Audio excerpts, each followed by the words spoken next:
On today's episode, I am joined by Bear Grylls, Morgan Freeman, Elmo, Tony Abbott, Mark Wahlberg, David Hughes, Matthew McConaughey, David Attenborough, Rafael Nadal, Andy Murray, Jim Courier, Bernard Tomic, Nick Kyrgios, David Ferrer, Novak Djokovic, and I could go on for hours. But I'm joined by just a great bloke and a hilarious comedian from Melbourne, Australia, Elliot Loney. Welcome to the Warne's Way podcast. Thanks for having me on the show, Jackson. And sorry about that, mate. I just had a hair in my mouth. I don't know where that came from. But I guess the main question is, who would you like to start with first? There's so many characters that we can rattle off there. Is there one that comes off to the top of your mind straight away? What was your first one actually that you learnt to do, if you can remember? It would probably, the one that I sort of garnered the most, well, I guess you could say that the first time I had any sort of notoriety was off the back of the Man vs. Metro Bear Grylls stuff. Yeah, yes. Is that like 2014, 2015? Man, it was like 2013. 2013. Okay. Man vs. Metro 1. Yes. So that was the first one. But I think in the spirit of the podcast, it's probably best to go with someone like Bruce McAvaney. I mean, we love Brucey. And what an amazing show you've got. Warne's Way. Say it with me, Jackson. Warne's Way. Warne's Way podcast. Oh, it's delicious, isn't it, Warne's Way? I love it the way it just rolls off the tongue like a leggy in the dick. It's just so good. I love this podcast and I love what you've done with the show. And I can't wait to see your vocal exploits put on display on this podcast, Jackson. So thank you so much for having Bruce McAvaney on the show. Thank you for coming on, Bruce. It really means a lot. I know you're a busy man during cricket and horse season, spring carnival. So thank you for coming on, Brucey. Delicious. Have you ever met Bruce before? I actually haven't met Bruce before. Is he aware of these I have impersonations? no idea, but I have been impersonating Bruce on and off for, I reckon, the best part of a decade. So Yeah. I would be surprised if he wasn't aware, because I would have thought that someone in his inner sanctum would have been like, have you seen this, you know? But I have no way of knowing. But I'm a big fan of most of the people that I impersonate because, you know, they do say imitation is the biggest form of flattery. Well, I know when Dad got imitated, I think there was actually the first one he impersonated himself when he made an appearance or cameo in Kath and Kim. And he played Sean Wayne. That's right. A Shane Warne impersonator. That was his first when he was playing a character. And then there was a few plays and stuff about him. But no, mate, you do an amazing job. Oh, thank you very much, Jackson. Was there, when you're at school, because that was one thing we shared in common, you also went to Brighton Grammar. Yes. Crowther House. Were you in Crowther? I was in Dixon. Oh, okay. But you... I better leave. Were you impersonating people when you were at school? I think that's where it all began. At school. At school. And I had a very close friend, probably in about year 8. And one of the, probably, I guess you could say, like, infamous stories amongst my friendship group was there was a guy in my friendship group and I could do a splitting impersonation, like a spitting image of him. And he was, because when you're in year 8, you know, you don't really have the confidence to do certain things. Yeah. And he wanted to break up with his girlfriend, but he didn't have the courage to do it himself. So he tasked me with doing it. So I had to call his girlfriend up and terminate the relationship as him. And she could not tell the difference. Oh my God. Yeah. That is brutal. So yeah, it was sort of like, that was kind of the stuff that we used to do. And I used to call his parents. And they would have no idea whether or not they were talking to their own son. Wow. That's like Ferris Bueller's Day Off when Ferris Bueller's best mate has to call in their parents and say, oh, I'm sick, I'm not well. Yeah. Or pretends to be the dad. Exactly. Wow. Yeah. So it started from, I reckon, about then, probably year 8, I reckon. So you were 13, 14 years old. 13, 14 years old. And like ever since I've sort of been taking off teachers and then it kind of morphed into celebrities. Yeah. And like yourself, I was a massive Star Wars fan. So I think it started Lord of the Rings. So it started with more like caricatures like, you know, Gollum, Smeagol from Lord of the Rings or like Simpsons characters or Family Guy characters. And then it kind of morphed into celebrities, you know what I mean? Yeah. So that was kind of the natural progression. It's so fascinating because especially in Melbourne, what you're like, I want to use, we're big nerds. We love gamers. Yeah. Your skill tree of characters you'd be able to play is huge. And in Melbourne, there's probably no one doing anything like what you're doing. So you've got your own point of difference in your own niche that so many Melbourne and Australian people just love to see. Because I know every Aussie Open you impersonate Rafael Nadal. I think I was at the 2024 Oz Open and you impersonated Novak. And he got around it too. Yeah, he did. That was amazing, by the way. that was crazy because, you know, being a tennis fan, I'm a massive, love tennis my whole life. And I actually think that tennis, in a way, kind of changed my life and saved my life in many ways. And I was with Thanasi Kokonakis. He was playing a challenger tournament, making his way back from an injury, playing in Sydney.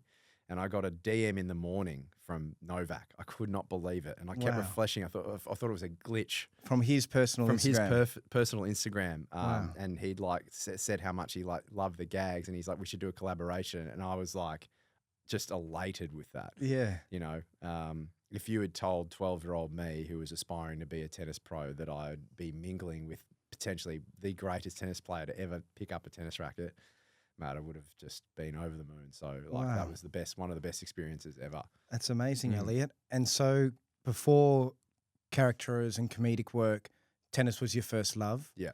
And so did you always want to be sort of a professional tennis player or tennis coach? Yeah, absolutely. Like, I think to that point you just raised before, like, I was probably a little bit of a nerdy kid. I was an only child, and like I was quite introverted and quite unique, I guess you could say. I think that's why we have so many things in common. And you walked into this room, you noticed the Pokemon and the Star Wars stuff straight away. I said, yes, exactly. Found my guy.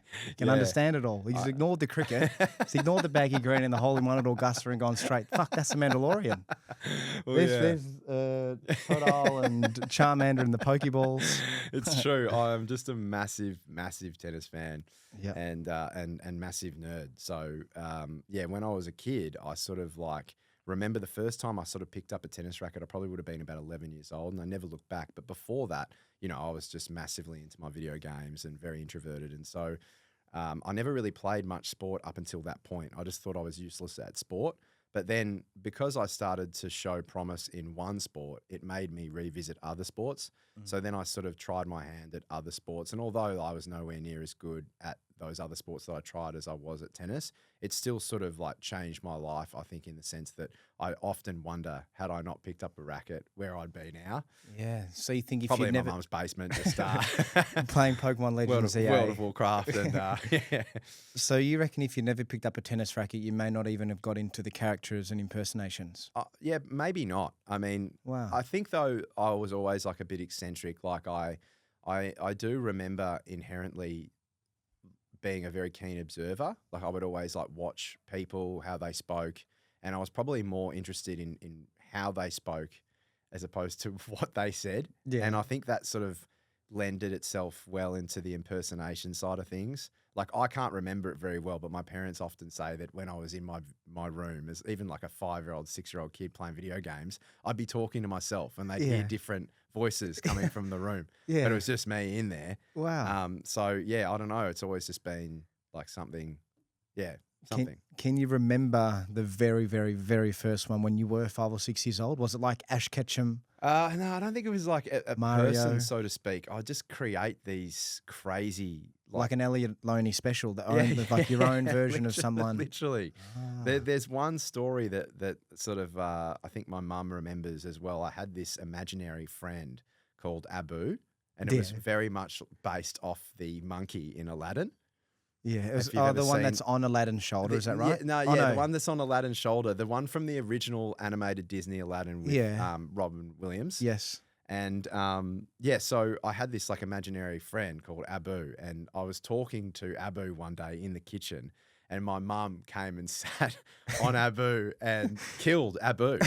And apparently it was the first time my mum... I shouldn't be laughing. My mum heard me say fuck, because I was probably like 4 or 5. And I was like, fuck! She just killed my imaginary friend. So I shouldn't be laughing. I'm sorry you had to go through that at such a young age, Elliot. Well, it was very traumatic, but that's sort of like I would do the impersonation of the monkey, and I would talk to myself. So yeah, it sort of started from like a young age, I think. So I think somehow that's probably sort of been the sort of what's the word? Like the imagination. Yeah. Creativity. Exactly. That's kind of like what started the whole thing in a way, I reckon. So you've always had that creative or imaginative sort of brain from a young age that you just wanted to do something a little bit different or create something a bit different.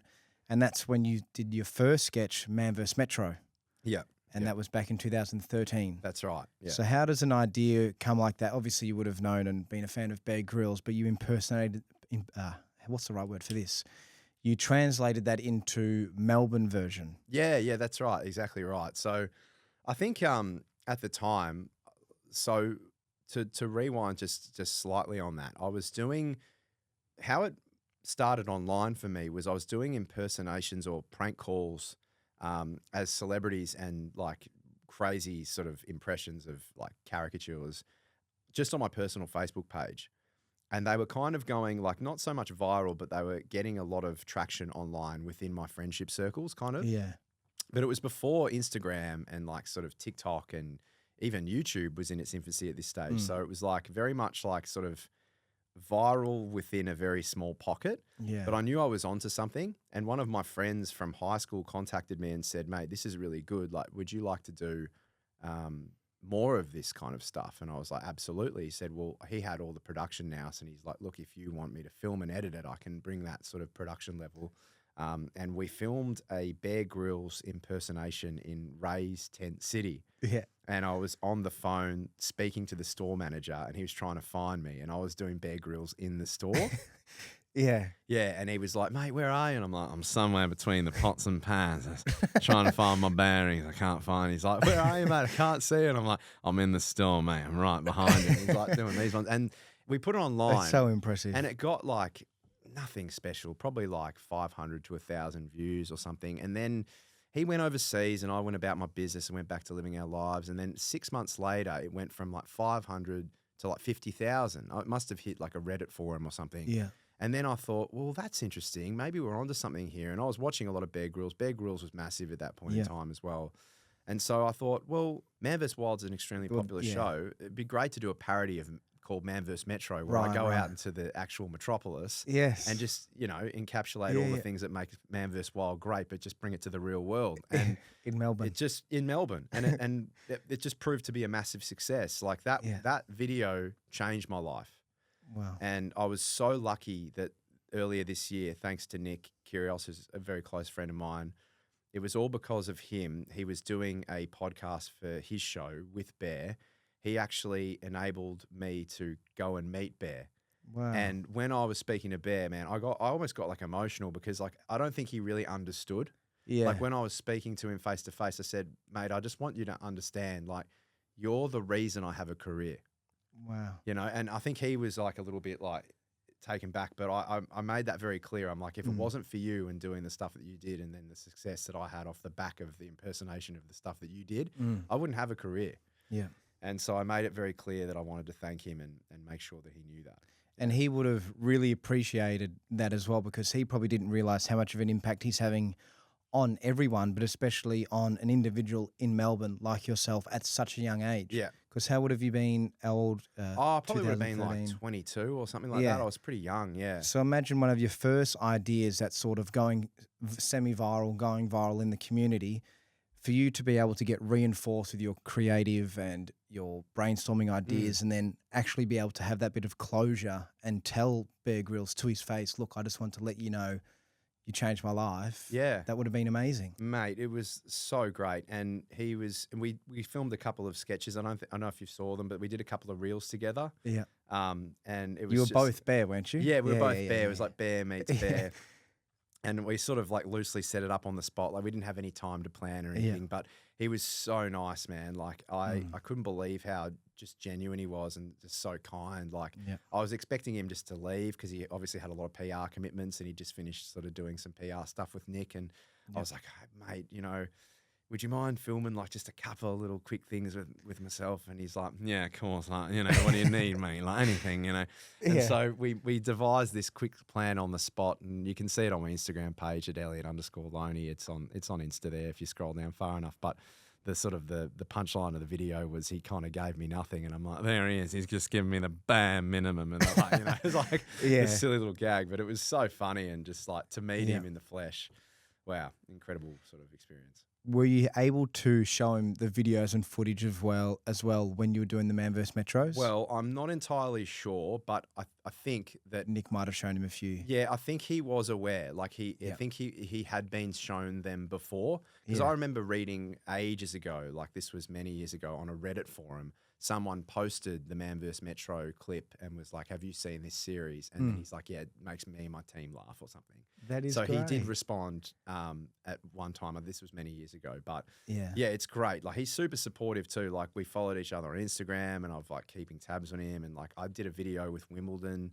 I went over there with my girlfriend for the Wimbledon Championships, which is something I've always wanted to do.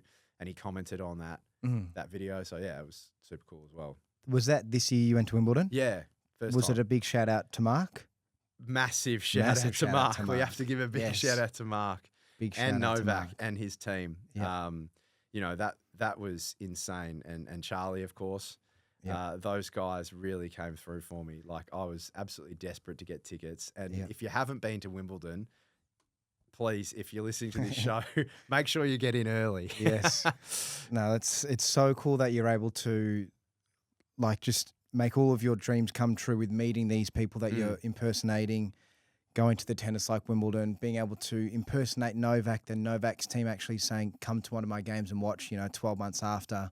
It's pretty special. Yeah, it was insane, mate. Like honestly, and as a tennis fan and someone who loved the sport so much, being at Wimbledon was like a dream, you Yeah. know. And I went to the queue and I just saw all of the tents, and you know, I spoke to one Sleeping of out the the front. officials, and I'm like, "Mate, what's the go with this?" He's like, "Yeah, mate, like people just line up for like 4 nights just to try and potentially get a seat." I'm like, "What do you mean potentially?" Oh, He's so like, they haven't even bought a ticket yet? yeah, no, literally, like for the prospect of maybe getting in. Like I'm talking like 40, 50,000 tents just lined up, and they're like, That's "Yeah, outrageous. maybe they'll get in." You know, That's so outrageous. crazy stuff. Has there been, because so far it sounds like everybody's been very supportive of you said when somebody impersonates you, it's a very endearing feeling. It's, "Oh, thank you. I've made it. Somebody's impersonating me." Has there been anybody that you have impersonated and they've gone, "Oh, that's rubbed me the wrong way. I don't like it. You've taken it a bit too far." I haven't actually had any direct messages that I remember from anyone who's sort of given me a hard time for impersonating them. I feel like as well in Australia, everybody can, like, we should be able to take a joke pretty well. That's what I think. You know, and at the end of the day, it's just satire. It's just a bit of fun. And yeah, like we've said before, imitation's the biggest form of flattery. So, you know, it's kind of in a way endearing. Like I think if I was someone who had a hell of a lot of notoriety and I was a big name and someone was taking the mickey out of me, I think I would watch that and go, "This is really funny." you Yeah. know? So Yeah. I'm hoping that most people probably have the same sort of sense of humor. Well, impersonations and all of your characters is a big part of your life. But one thing that we're talking about now is the tennis. What's it like being able to travel with Nick and Thanasi all around the world playing tennis? Because I think the last time, or one of the last times I saw you, was actually the airport. You and Thanasi were on the way to, was it somewhere in Germany for a tennis That's tournament? exactly right. Yeah. Yeah, we were Last year? off to Germany. Yeah, that's Yeah. exactly right. Yeah, great memory. And you were off to play poker, weren't you? Yes, I was playing poker with me and Kaya. We were going to Philippines. Yeah, Kai behind the camera. Yes, Shout out Kai. Kaya, producer and editor. Yeah, that's right. I remember that. That was so funny because out of all the places I was going to bump into, It was like 5 a.m. as well or something. yeah, I'm it was pretty sure. such a really bizarre time. It and, was. and you were all lining up to go to different places. And Yeah. I just hear this Elliot, and I'm like, "Oh, Jackson, what are you doing here?" Yeah. But yeah, no, that was an amazing experience. So Thanasi was kind enough to let me sort of travel with him as his coach for the UTS series. Yep. And that was such a great experience for myself. And obviously Thanasi is a very close friend of mine. And yeah, it was such an amazing tournament. I really like how the setup's very different to like a traditional tennis. I like what Patrick Meritoglu is trying to do with that kind of element of the sport. And Thanasi did it really, really well. In my opinion, he probably should have won it, but he made the semi-final too. So Yeah. he beat a lot of great players on his way to the semi. So he did a great job too. Yeah. No, tennis is a sport where even if you don't know how to play or you're not very good at it, it's very entertaining to watch. Yeah.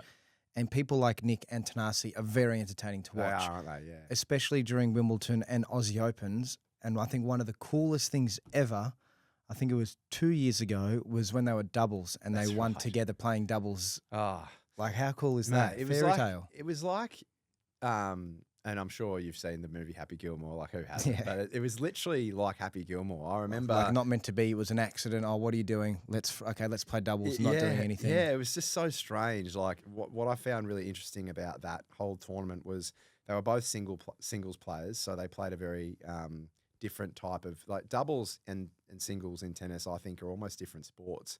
You know, they're so different. And had either of them played doubles before? I think maybe they had in, Like in, when in they were young and juniors and stuff, stuff, and like maybe in some lower tier tournaments as they were coming up. But nothing on a professional tour. Well, I think maybe they had. I'm not 100% sure. I don't want to be misquoted on that one, maybe, but I'm sure that they hadn't barely at all. By no means were they doubles players. They were ultimately singles 99% players. singles. Yeah. And like just the fact that they were like doing sort of untraditional things, like usually in doubles, you'll have one person at the net, one person at the baseline. They're both just standing on the baseline. Yeah. You know, weird things like that. And just the way that, like, especially Nick would go about it, like he'd hit an ace and his tongue would go out and he'd drop his racket and he'd be doing these ones. I remember everybody was going to those games more than the actual singles. And it was like they were saying it was the first time they had seen like the doubles arenas full. And I think they were talking about moving some of their doubles games to Rod Laver. They were, and you know, I think it was actually crazy. Like I remember, I was lucky enough to go to their like training session on Rod Laver before the final, and they were hitting up on the arena, and they allowed some of the members of the public to come as well as the media. It was just a zoo. It was literally like the Happy Gilmore movies. There were like beach balls flying around the crowd, and like guys that you just wouldn't typically see at a tennis match just started turning up. Yeah. There were just so many different, all shapes and sizes in the crowd. It was just so interesting to see. It was like exactly the same in Happy Gilmore where they're trying to get him banned and then the guy's like, but he's bringing good new youthful sponsors. You know, it was like he's bringing a lot of eyeballs to the sport. So like, let's just roll with it. It was kind of like that. And you just can't deny the ticket sales. Like I'm sure Craig Tiley would have been loving it. Yeah. Yeah. Do you think we'll ever see them do something like that again? Like, will they play doubles? I hope so. I hope so. I think obviously, look, they've both had their injury troubles. Like that's very public knowledge. But I think, you know, they're both ultimately hyper aware that, you know, time moves fast and, you know, before they know it, they'll be like in their mid-30s. And I think it'd be great to see both of them have at least one last push to see how far they can take it because they're both so talented and they're both just like insane tennis players. And even though they've both reached incredibly high heights in the sport, as someone who's watched a lot of tennis myself, I actually still think that their ranking is done them a disservice. I think they're a lot better than their career highs. So I think that they are actually at their top level, like far better than their ranking would suggest. Yeah, no, I know what you mean because Nick was the only person to beat the big four. He was. Murray, Novak, Federer, Nadal. Yeah. And didn't he do it at 22 or 23? Yeah, potentially even younger. I'm not sure exactly, but he was, like I think his career high was 17 in the world. But like just some of the stuff I watched him do throughout the years of knowing him, like against the top guys and just the way that he went about it, like just a mercurial talent. And you can see all the other players on tour as well. When they are talking about him, they are talking about him like there is a chance Nick could beat them. Whereas if you're the 5th or 6th in the world versus somebody that's 30 plus, you would never probably look at them as a threat. No. But if Nick was 30 plus, they'd be like, shit, there's a chance Nick could beat me. 100%. Yeah. It's so fascinating. It's crazy because I think most of the players in the locker room know that if you're playing against a fully fit Nick Kyrgios, you're going to have a problem. And it doesn't matter if you're Carlos Alcaraz or Yannick Sinner. If he's fully fit and he's serving the way that he knows he can serve, it's still very difficult for a player, even that level, to make inroads. Because if he's just holding his serve and he's just so good at that mental warfare, you know, he just gets in people's heads. Yeah. A bit like your old man on the cricket field, you know, it's the same principle. He just gets inside, you know, and just rattles these people. So, well, that's the beauty of sport. It's not just the physical or the emotional, it's actually the mental. Exactly. So if you can psychologically get into somebody's head before the game or during the game, you could have an edge. And that edge might be the difference between a win or a loss. That's right. Yep. But going back to one of your... I would say for me, one of my most vivid memories growing up with your sketches was definitely, now I'm going to do a horrible impersonation here, but the prestige, I'm not even going to try and do it, but he was the prestigious 9, I can't do it. Yeah, The prestigious 9As. So did it go Man vs Metro, then prestigious 9As? Because that was about 2014 as well, wasn't it? Yeah, probably a little bit later along the line there. I would even say it might have been even 2017. Like it was Really? a little bit later, yeah.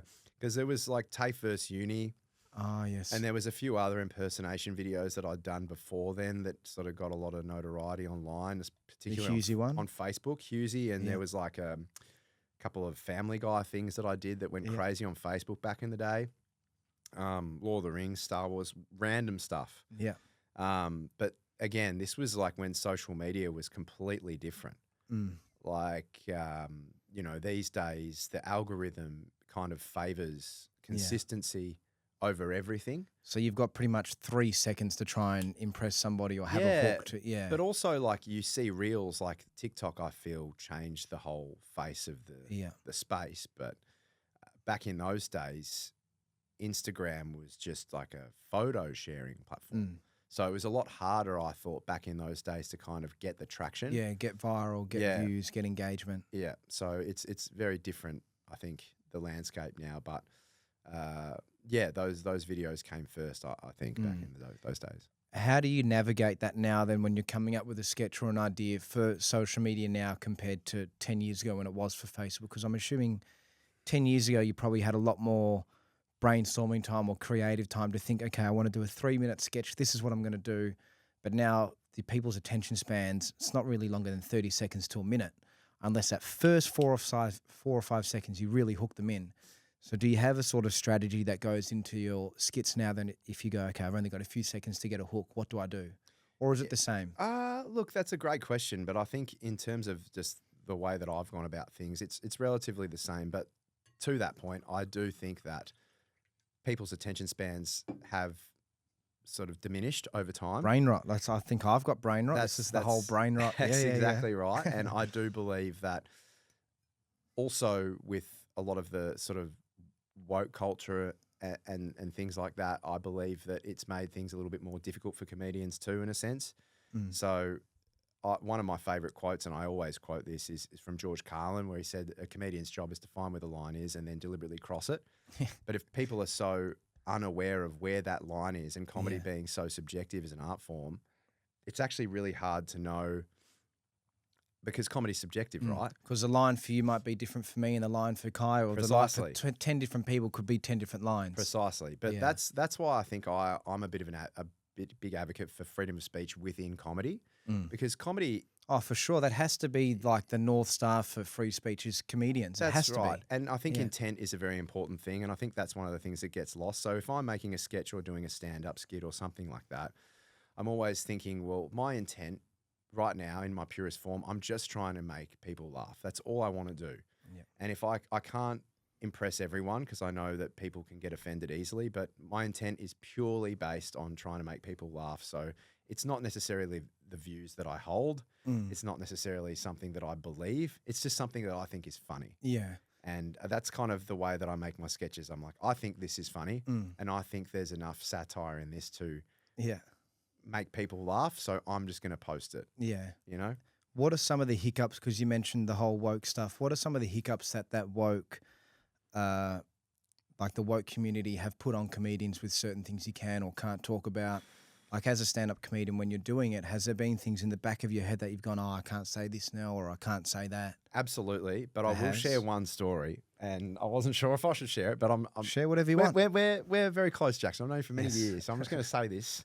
I won't get offended. Is it about me? No, it's not about you. It's not about you. But this is something that I experienced firsthand, and I'm not going to name names or go into anything too specific. I'm going to keep it purposely ambiguous. Yeah. But I was lucky enough to be part of a TV show, and I did a lot of various sketches for that show, and I sort of was featuring heavily in a lot of sketches, and I also impersonated various characters in that show, and I was tasked with also writing some sketches.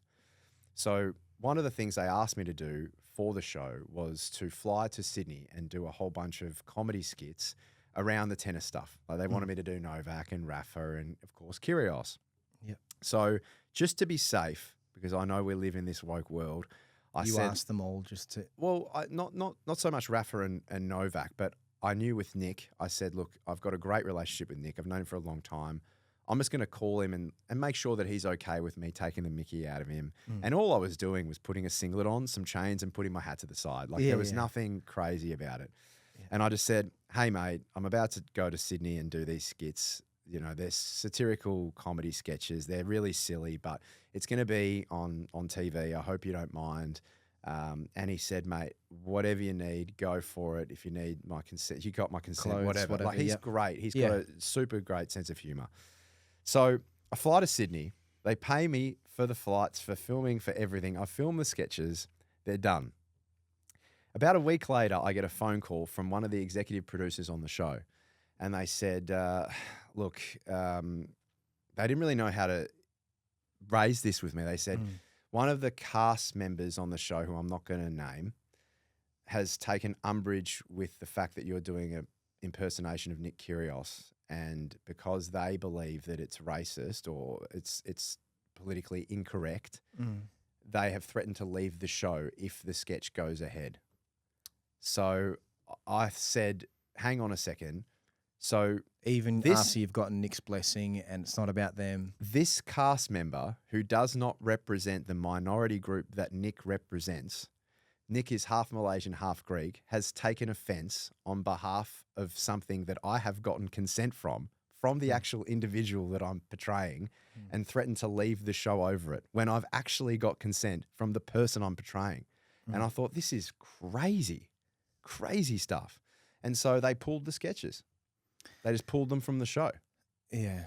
And it just made no sense. It's just so disappointing as for you, a comedian, that when you're putting in your time and effort, blood, sweat and tears, and getting permission from the actual person like Nick, when you're doing these sketches, still not being able to go ahead with that. The thing that I found so confronting and so interesting, and something that I would love to, I feel like I'm a very open-minded person. Yeah. And I'm not a very politically driven person either. Like I wouldn't necessarily say I'm alt-right or alt-left. I'm a big fan of common sense. Like I try to work things out in my mind. You know what I mean? Yeah. And like I haven't really shared that story with many people, and I haven't really told many people this, but I think to myself, no one has been able to give me a justifiable answer as to why that makes sense.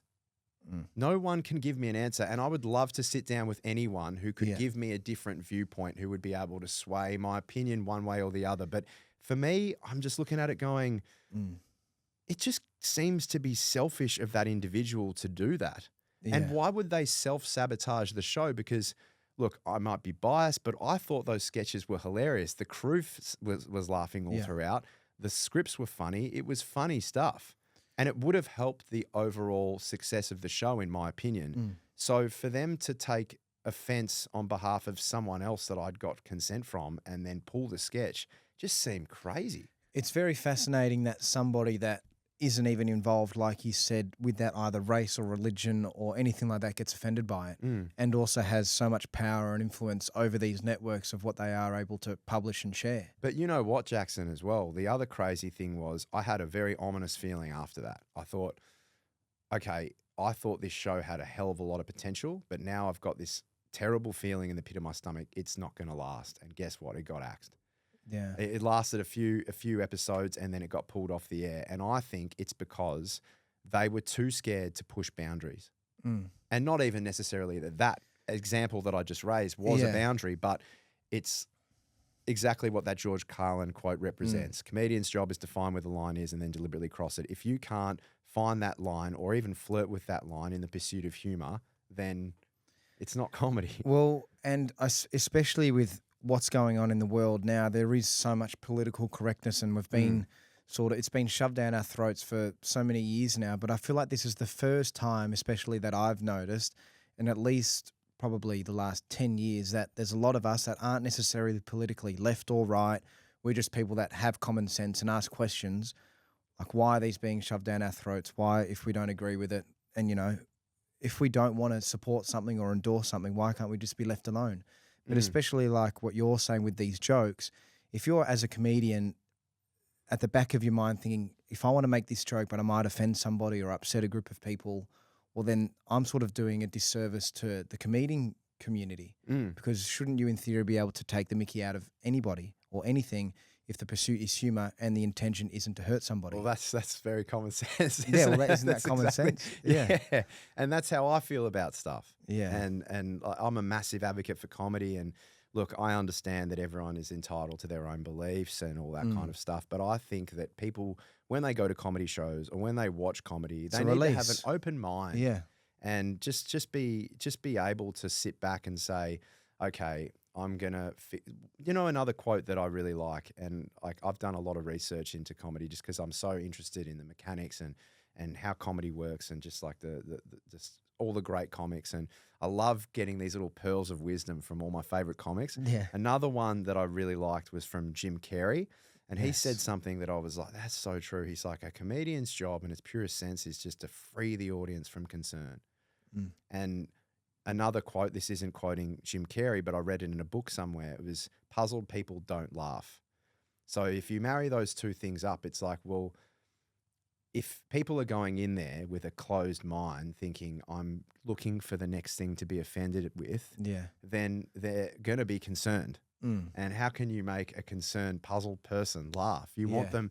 And that's why I think I've learnt, the biggest lesson I've learnt in the last couple of years, I think if I look at myself as a early stand-up comedian starting off, I used to bring the same energy, whether or not I was in a big room performing for thousands of people or like an open mic night in front of 5 people. And I used to watch the pro comedians stand at the back of any comedy room and just sort of scan the room. And I used to wonder sort of why they're doing that. And I think it was just to sort of assess the energy and the vibe of the room. Yeah. So now if I'm doing an open mic or if I'm doing a big show, it doesn't matter. I'm always sort of standing at the back and saying, what sort of energy am I going to bring? Because to free this audience from concern, I'm going to have to match the energy of the crowd, Yeah. at least for a little bit, so that they're free from concern, so that I can give them that release and Yeah. that permission to laugh. And something that I can relate to or understand or touch on of what you just said was, it was with Darren Carr. He did a comic last week. We did a Warne versus Simons golf tournament, and he came and performed. And he addressed like the elephant in the room straight away, which was his size. He was fat. Yeah. And so the first joke he said as soon as he got on stage, he's like, oh, yeah, you're fat. I need to lose weight. And all of a sudden, everybody in the room started laughing because we're all thinking it. He addressed the elephant in the room. And I find with comedians especially, but even in anybody, if you can have or show humility and be graced with humility and be able to take the mickey out of yourself and not get offended or not take too many things personally, you'll be able to relate to so many more people and you can make so many more people laugh. So true. And I think, self-deprecation's great in comedy too. Like if you have something that's visibly obvious to the audience and you walk straight up there and take the piss out of it straight away, that's exactly what it is. Jim Carrey's quote, you're freeing the audience from concern. They go, oh, all right, this guy's all right. Yeah. You know, he's all right. Yeah. Yeah. So how do you navigate the next 3 to 5 years when you're doing your stand-up comedian shows? Well, to be honest, I took a bit of a hiatus from stand-up comedy. I won't go too much into it, but like I sort of went through like a little bit of a mental health struggle for a little while there, and I had like a lot of sessions with a treating psychologist to try and like work through a few things, and I sort of wasn't sure if I wanted to sort of pursue that side. I wasn't sure if I wanted to do stand-up or do sketches, and you know, we mentioned that I love doing tennis coaching, and like I'm still so passionate about tennis. I wasn't really sure what I wanted to do, but I think, you know, my current partner, my girlfriend's been super supportive, and she's helped me sort of unlock that passion again and help me sort of get off the canvas and sort of reignite that passion and that sort of vigor to get back on stage. And so I think over the next 3 to 5 years, I just hope that I can continue getting on stage and just becoming a better version of myself, but also a better performer. Because I think comedy is great in the sense that it is a really good if you allow yourself to be open-minded and you sort of can take it on its face and learn lessons. It's a great life learner. Like you learn so many lessons from doing stand-up comedy. Like it's just it can be the most amazing, most rewarding thing in the world, and it can also be the most humbling. Yeah. You know? Well, I'm sorry you had to go through all of that, Elliot, but I'm glad you're able to or your girlfriend's allowed to help you as well.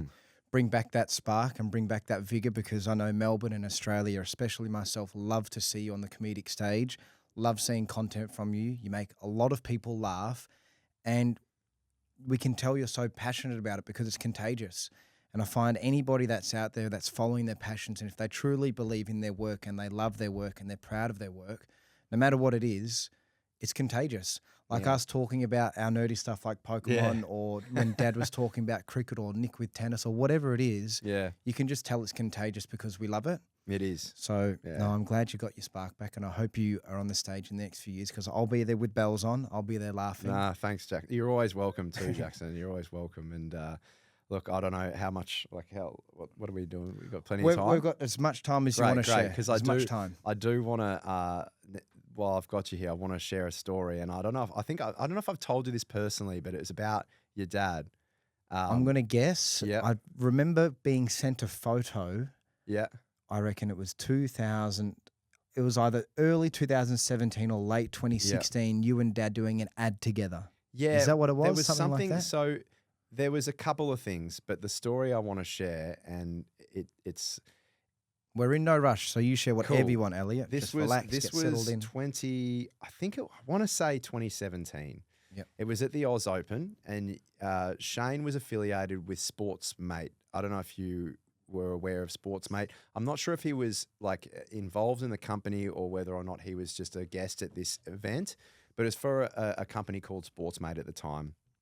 And I was invited to do some sort of stand-up, and it was an interesting gig in the sense that usually there's like a stage or at least a milk crate that I can stand up or a microphone, but it was super ad hoc. Like I kind of got pushed into this room and Shane was there with a bunch of other guys, and there were all these like sort of corporate people and guests, and I just kind of got pushed onto the floor, and then they made a circle, and I was kind of doing stand up in a circle, like around, like doing 360s and doing these impersonations and these gags. And Shane was in the front row just loving it, like laughing at everything. And it gave me so much confidence because I loved how much he was sort of enjoying it. But then fast forward to the end of the gig, it went super well. I was super happy with it.